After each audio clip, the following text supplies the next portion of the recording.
What is the big lie about Gaza, Norm? The big lie about Gaza is that it's an aggressor, that Gaza is aggressing against Israel, and Israel is reacting in self-defense. It's a double lie. The first lie is most of the Israeli attacks on Gaza don't even have anything to do with Gaza. So if you take Operation Cast Lead in 2008-9, why did Israel attack Gaza? Not because of Gaza, not because of anything Gaza did. The Israelis were very honest. This is revenge for Lebanon. In 2006, Israel suffered a major defeat in Lebanon against the Hezbollah, the party of God. And then Israelis began to panic. They're losing what they call their deterrence capacity. And their deterrence capacity simply means, it's a fancy technical term for the Arabs' fear of us. And they worried because the Arabs no longer fear them after this, not a ragtag guerrilla army, but it's not a big thing either. It's about 6,000 fighters, the Hezbollah at the time was 6,000 fighters. And they effectively inflicted the defeat on the Israeli invaders of Lebanon. And so they were looking for somewhere where they could restore what they called their deterrence capacity. They didn't want to tangle again with the party of God, with the Hezbollah, so they targeted Gaza. It had nothing to do with Gaza. The notion that they're defending themselves against Gaza. The second big lie is, what does Gaza consist of? When you read the official reports, even when you read the human rights reports, they talk about this big arsenal of weapons that Hamas has accumulated. Number one, how do you know how many weapons they have? If you knew how many weapons they have, then you must know where they are. And if you know where they are, then Israel would preemptively strike. If it's not preemptively struck, it's because it doesn't know anything about the weapons. Israel plucks numbers out of thin air, and then all the official media and even the critical human rights organizations repeat these numbers. They talk about Grad missiles and Fajr missiles. What is Gaza? What are its weapons? What is its arsenal? Let's take the last attack. We know exactly how much damage was done by these weapons. There were 5,000 so-called rockets and 2,000 mortar shells fired at Israel. So altogether, that's 7,000 projectiles. You know the damage done? Israel's Ministry of Foreign Affairs had a diary listing all the damage done each day. 5,000 rockets, 2,000 mortar shells, one house was destroyed. One house. How is it possible that 5,000 rockets and 2,000 mortar shells can only destroy one house? Because they're not rockets. They're fireworks. They're enhanced fireworks. What do you mean by that? Well, they're not rockets. The problem is that Hamas and Israel have a mutual stake in pretending they're rockets. Hamas pretends they're rockets so it can show its people armed resistance works. See how afraid they are of us? And Israel pretends they're rockets so it can say we're acting in self-defense. But they're not rockets. They're just enhanced fireworks. Even if you factor in Iron Dome, okay? I don't have the time to go into the details, but your listeners, or some of them know, because you had... Explain what Iron Dome is. Iron Dome was their so-called anti-missile defense system. And they claimed that one of the reasons so little damage was done was because of their technological wizardry, namely Iron Dome anti-missile defense system. Number one, Iron Dome was only located near the major urban centers of Israel. Number two, only 840 rockets were fired towards those major urban centers. Number three, Iron Dome, according to the official Israeli numbers, it deflected about 740 of those rockets. According to Theodore Postal, who you had on your program, the expert on anti-missile technology from MIT, he said its efficacy rate was about 5%, which means it deflected about 40 rockets. But let's even take the Israeli numbers. Let's say it deflected 720 rockets. Let's take that number. That still leaves thousands and thousands and thousands of rockets which weren't deflected. 40% of them landed in the border area where there was no Iron Dome. So how can it be that only one house was destroyed? Because they're not rockets. So why does Hamas do it? Why does Hamas do it? I think part of it is because their, so to speak, claim to fame is they're an armed resistance. They want to distinguish themselves from the Palestinian Authority.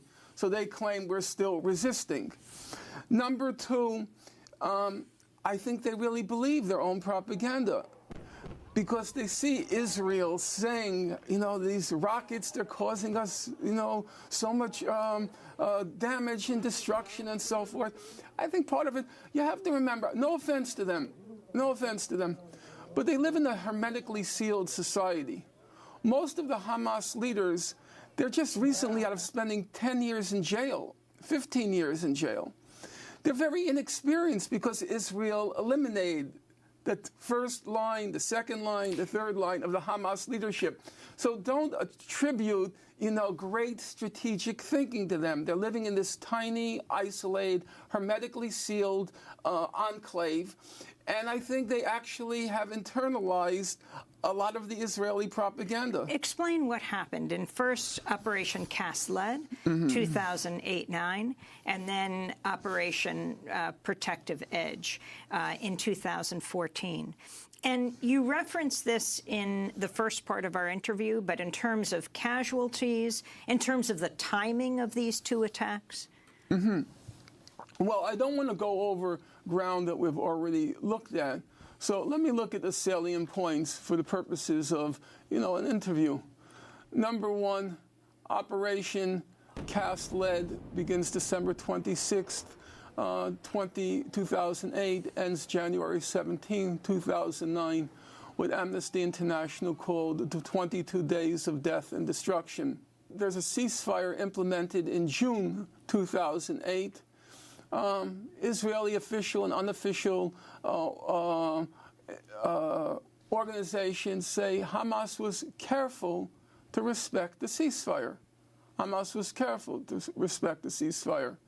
Israel, however, it's preparing for its attack on Gaza to revenge Lebanon.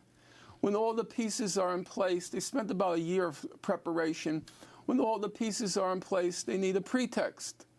Well, they look around for a pretext, and they wait till November 4th, the historic election when Barack Obama is voted into office. They know all the cameras are riveted on the White House, riveted on the United States, and then they go in, kill 6 Hamas militants, knowing full well that there's going to be a reaction. And from that point on, it descends into tit for tat. And then on December 26th begins the assault. Tzipi Livni was the foreign minister during the Operation Cast Lead. And she was a really wretched human being.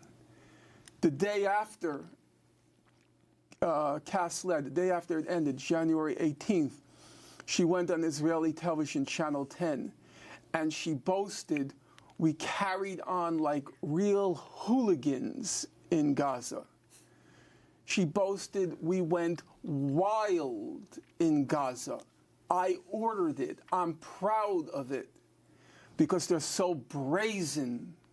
They're so brazen because they have the United States protecting them, and they carry on with this kind of impunity.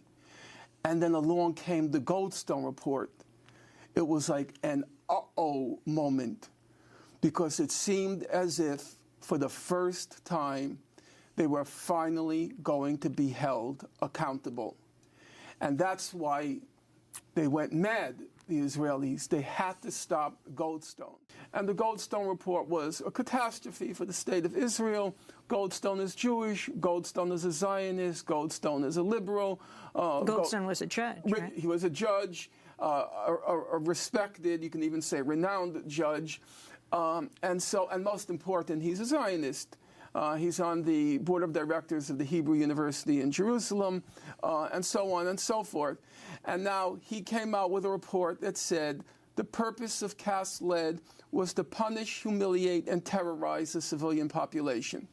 Total disaster for Israel. And so Israel goes at him ferociously. And he came out with the report in... The report comes out in 2009.